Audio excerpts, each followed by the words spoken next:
नमस्कार, स्वागत आहे सर्वांचं आजच्या एका नवीन व्लॉगमध्ये। तर आजच्या व्हिडिओमध्ये मी तुमच्यासोबत पौर्णिमेला मी ज्या सेवा केल्या त्या सगळ्या मी तुमच्यासोबत शेअर करणार आहे। तर व्हिडिओ स्किप न करता शेवटपर्यंत नक्की बघा। आणि तुम्ही जर चॅनलवरती नवीन असाल तर चॅनलला लाईक, शेअर आणि सबस्क्राईबसुद्धा नक्की करा, जेणेकरून असेच नवनवीन व्हिडिओ तुम्हाला सर्वात आधी बघता येतील। चला तर मग आजच्या व्हिडिओला सुरुवात करूया। तर पौर्णिमा जी आहे ती शनिवारी सुरू झालेली होती सकाळी 11:57 आणि दुसऱ्या दिवशी म्हणजेच रविवारी दुपारी 2:14 तर असा हा पौर्णिमेचा कालावधी होता।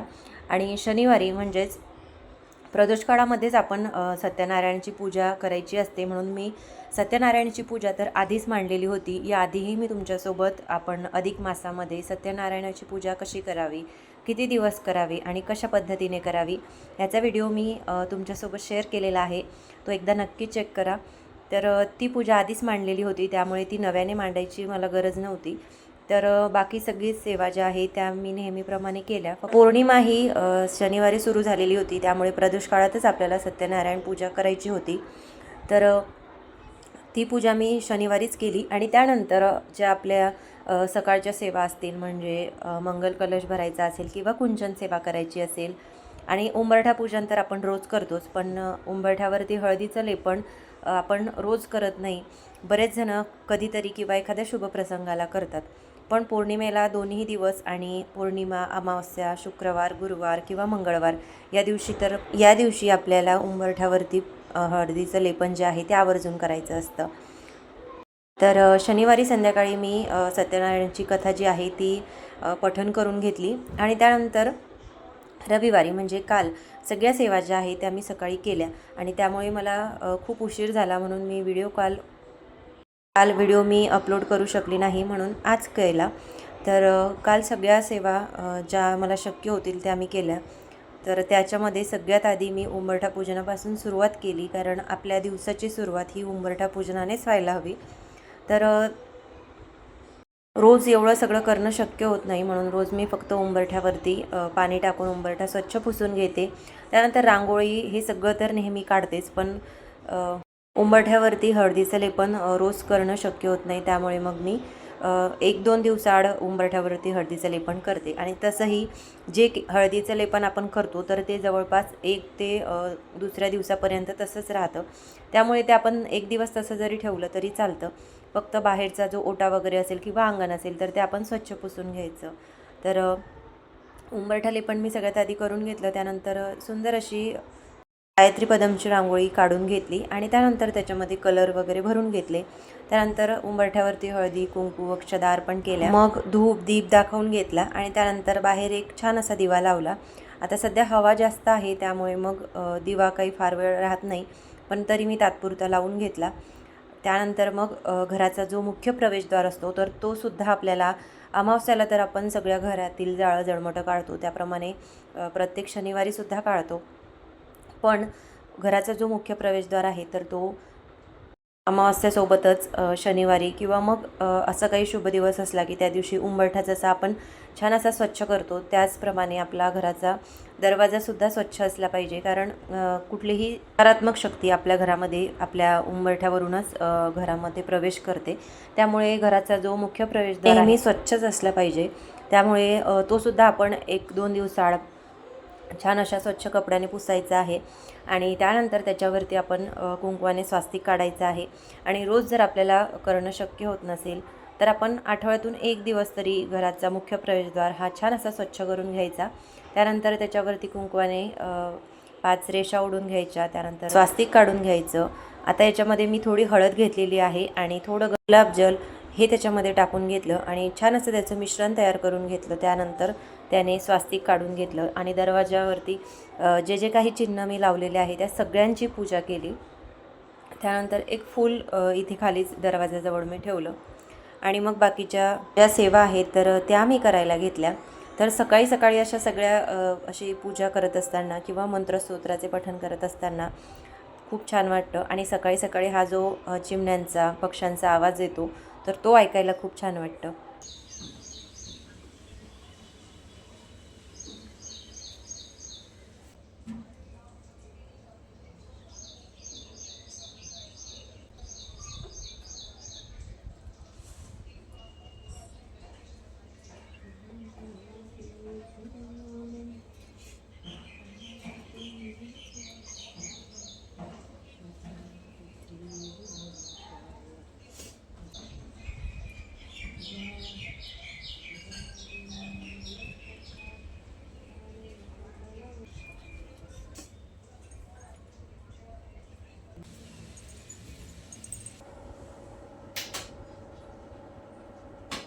सकाळी छान असं उंबरठा पूजन, तुळशी पूजन तर माझं करून झालं होतं.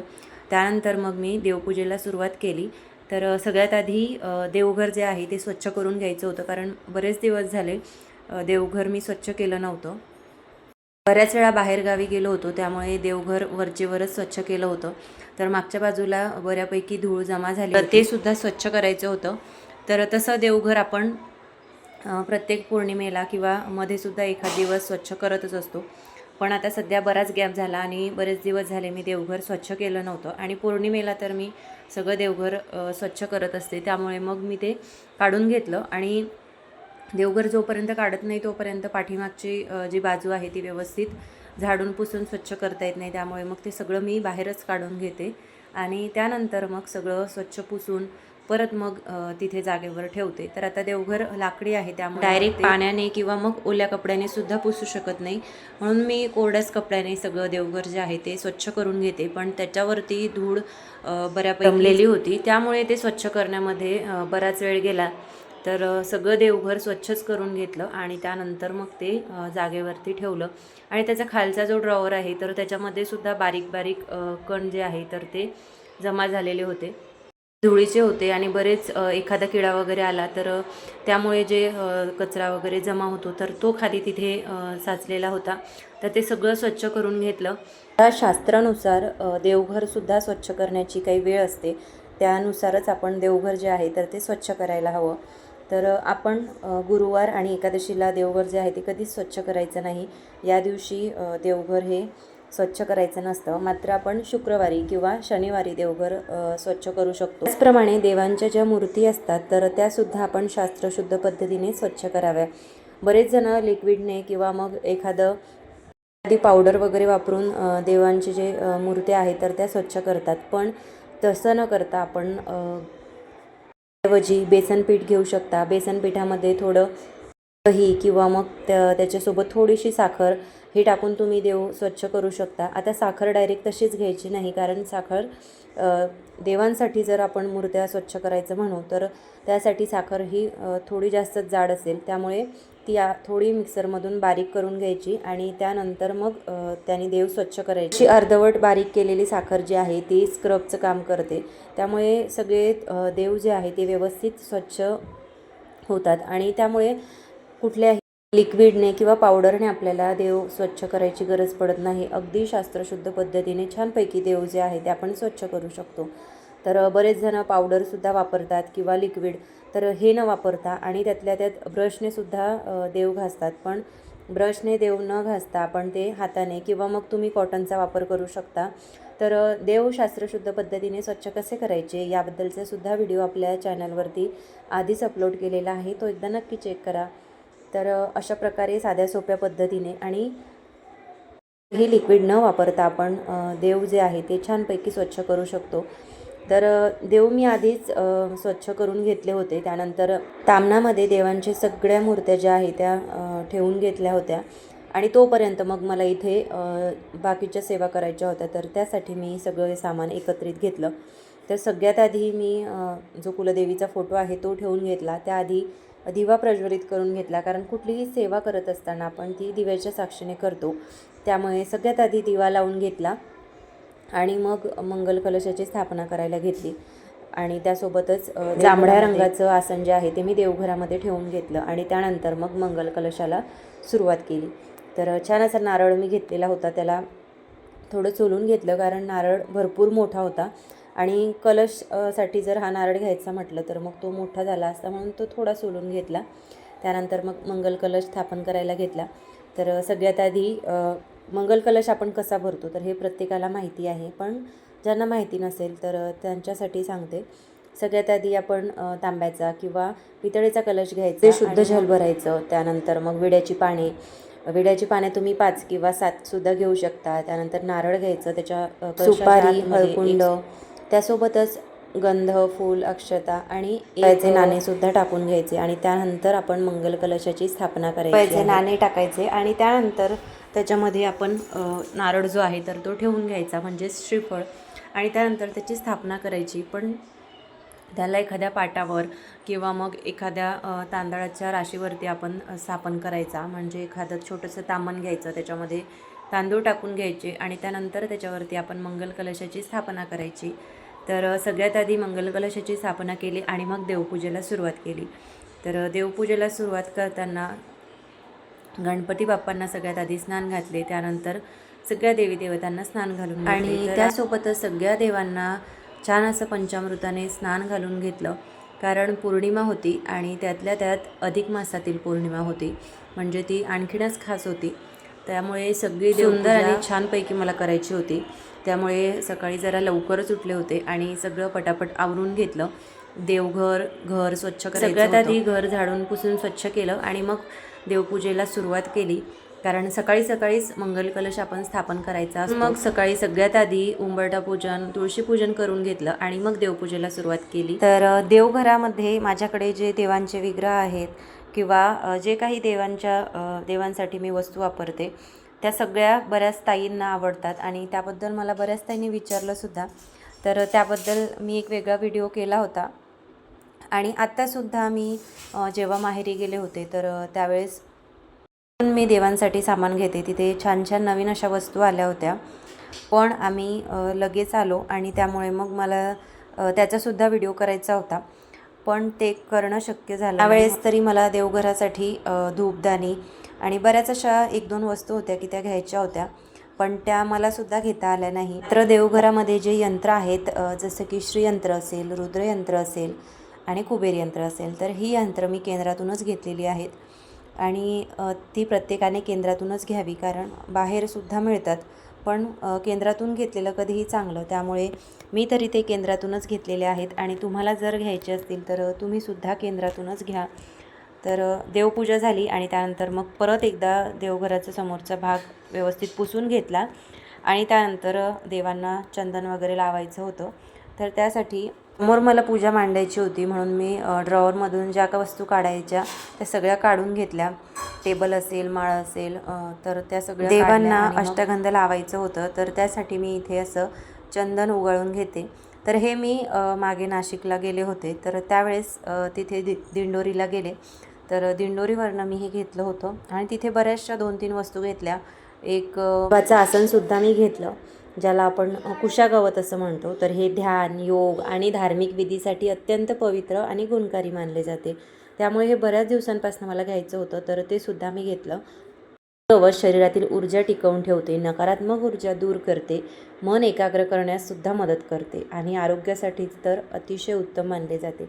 त्यामुळे बऱ्याच दिवसांपासून हे मला घ्यायचं होतं, म्हणून मी ते यावेळेस घेतलं. तर थोडंसं अष्टगंध आणि थोडंसं गुलाबजल मी याच्यामध्ये टाकून घेतलं आणि त्यानंतर चंदनाने छान असं थोडा वेळ उगाळून घेतलं आणि 1 ते 2 मिनिटांमध्ये बऱ्यापैकी लेप जो आहे तर तो तयार झाला. तर ते सगळं एका पितळेच्या प्लेटमध्ये मी काढून घेते आणि आता जेव्हापासनं मी घेतलं आहे तेव्हापासनं रोज थोडंसं मी तयार करून घेते आणि पूजेनंतर सगळ्या देवांना लावते. तर आता काल पौर्णिमा होती, त्यामुळे मग थोडं जास्तीचंच केलं, कारण सत्यनारायणची पूजासुद्धा मांडलेली आहे आणि त्या पूजेमध्ये सुद्धा सगळ्या देवांना चंदन वगैरे लावायचे. त्यामुळे मग मी थोडं जास्तीचंच तर रोज वापरायचं आहे, त्यामुळे असं वरच्या बाजूलाच मी ते इथे ठेवते. तर चंदन तयार करून घेतलं, त्यानंतर सगळ्या देवांना लावून घेतलं. सगळ्यात आधी स्वामींच्या पादुकांवरती चंदन लावून घेतलं आणि मग सगळ्या देवांना. त्यानंतर मग ज्या स्त्री देवता आहे त्यांनासुद्धा हळदी कुंकू लावून घेतलं आणि मग पुढची पूजा करायला सुरुवात केली. तर कुंजन सेवासुद्धा मला करायची होती, कारण पौर्णिमा होती. तर प्रत्येक पौर्णिमेला शुक्रवारी कुंजन सेवा मी करत असते. तर ही सेवा आपण रोज जरी केली तरी देखील चालतं, पण आता ही सेवा आपण मंगळवारी किंवा शुक्रवारी कोणत्याही दिवशी करू शकतो, पण शक्यतो आपण ही शुक्रवारीच करावी. तर मी प्रत्येक शुक्रवारी करत असते आणि त्यानंतर दुसऱ्या दिवशी म्हणजे शनिवारी आपण ती पूजा आरती वगैरे करून देवीला नैवेद्य दाखवून उचलून घ्यायची असते. त्यानंतर मग परत पुढच्या शुक्रवारी अशाच प्रकारे आपल्याला ही पूजा करायची असते. तर ही कुंचन सेवा मी पौर्णिमा निमित्तसुद्धा केली. हा जो कुंचन माझ्याकडे आहे तर हा मी असाच तिजोरीमध्ये ठेवते आणि त्यानंतर मग तो प्रत्येक शुक्रवारी बाहेर काढून अशाच प्रकारे पूजा मांडणी करते. प्रत्येक शुक्रवारी मी अशाच प्रकारे पूजा करते, पण नेहमी तुम्हाला ती दाखवू शकत नाही. त्यामुळे मग कधीतरीच या पूजेची मांडणी जी आहे तर मी ते व्हिडिओमधून दाखवत असते. तर आता पौर्णिमा होती आणि सगळ्या सेवा मला करायच्या होत्या, म्हणून त्यासोबत मग ही सेवासुद्धा मी तुमच्यासोबत शेअर केली. तर सगळ्यात आधी आपल्याला एखादा लाल वस्त्र घ्यायचं आहे किंवा पिवळंसुद्धा घेऊ शकतो. त्यावरती तांदळाची राससुद्धा तुम्ही टाकून घेऊ शकता किंवा मग अष्टदल रांगोळी आपल्याला खाली काढायची आहे.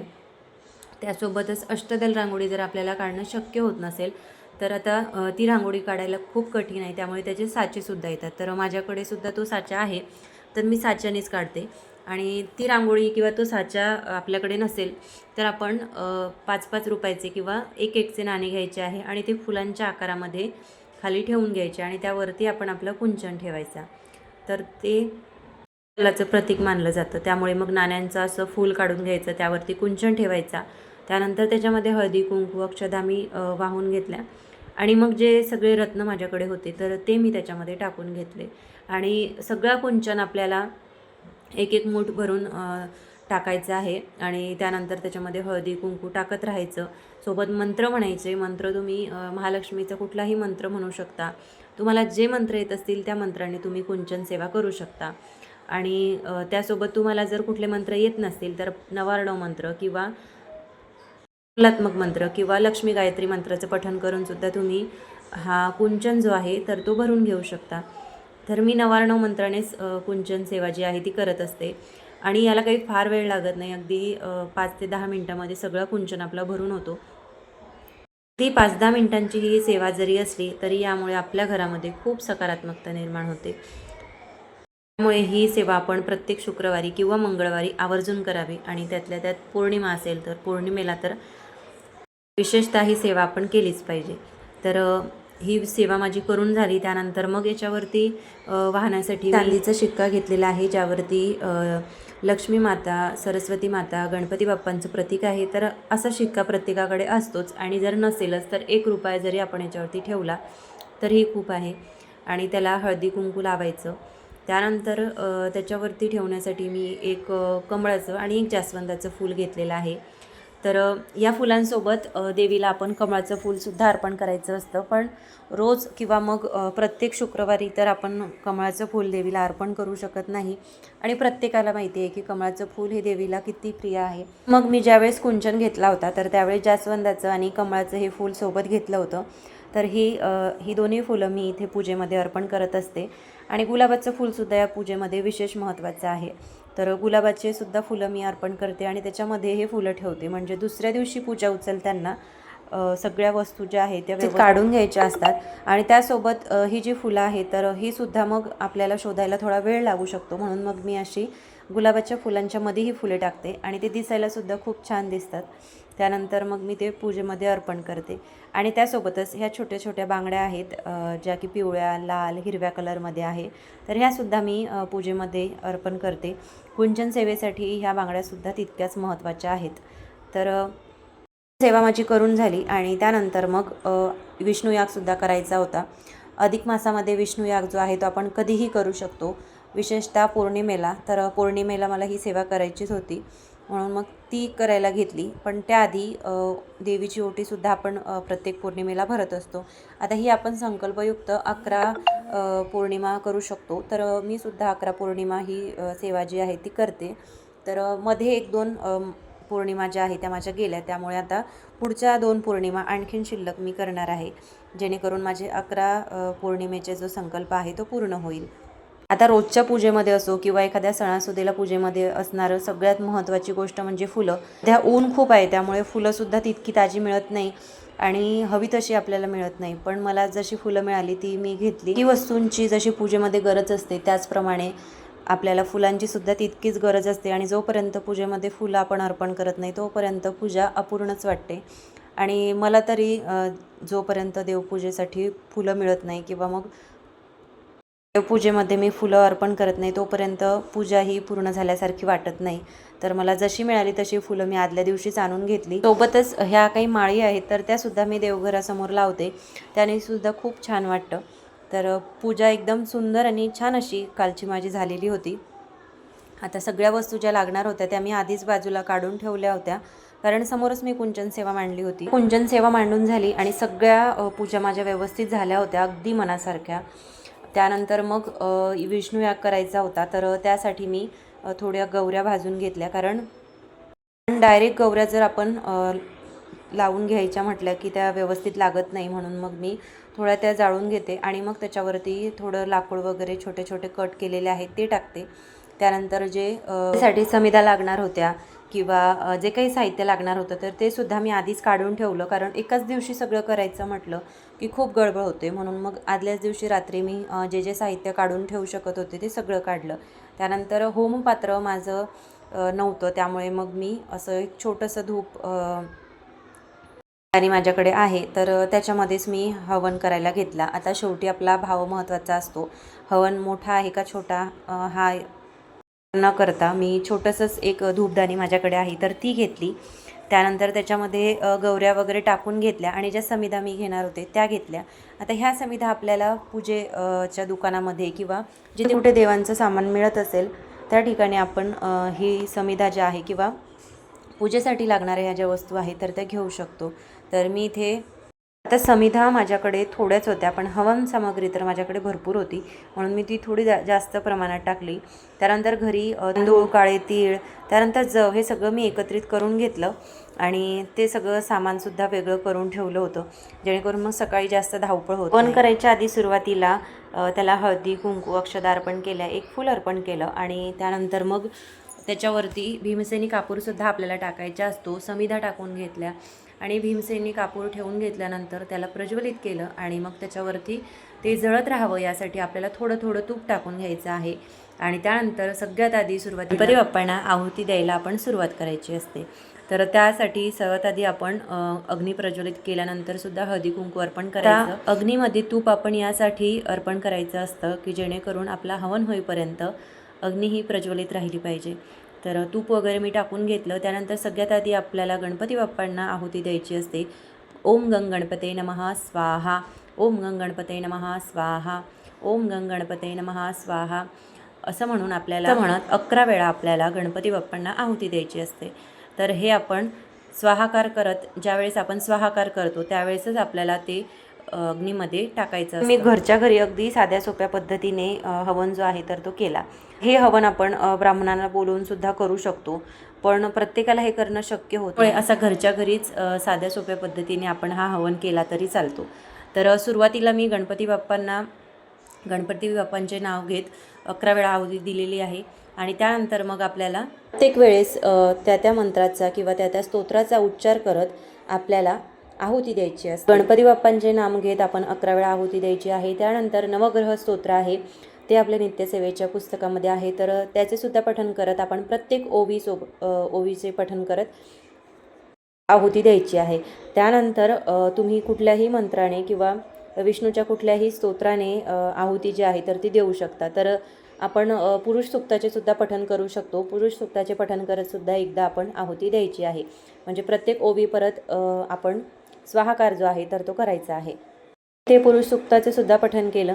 त्यानंतर फलश्रुती आपल्याला म्हणायची असते. आता फलश्रुती म्हणताना आपण हात जोडून फलश्रुती म्हणायची, त्यावेळेस आपल्याला स्वाहाकार करायची गरज नाही. अशा प्रकारे अगदी साध्या सोप्या पद्धतीने आपण विष्णुयाग जो आहे तर तो घरच्या घरी करू शकतो. तर इथे मंत्र विभागामध्ये लक्ष्मी गायत्री मंत्र, विष्णू गायत्री मंत्र सगळे मंत्र दिलेले आहे. त्याच्यामधून तुम्ही विष्णू गायत्री मंत्राचं पठण करून 8 वेळा या मंत्राचं पठण करत आपल्याला स्वाहाकार करायचा आहे. तर इथे मी आता जे हे सगळे भिजवलेलं साहित्य आहे हे टाकून आपल्याला स्वाहाकार करायचा आहे. तर मंत्र आधी म्हणून घ्यायचा, त्यानंतर स्वाहा म्हणताना आपल्याला ही आहुती जी आहे तर ती द्यायची आहे. विष्णू गायत्री मंत्र ओम नारायणाय विद्महे वासुदेवाय धीमहि तन्नो विष्णू प्रचोदयात् स्वाहा. ओम. त्यानंतर आता हवन वगैरे करून झाला होता आणि मग पुढची सेवा करायची होती, तर ती म्हणजे सत्यनारायण पूजेची. तर सत्यनारायण पूजा तर आधीच मांडलेली होती.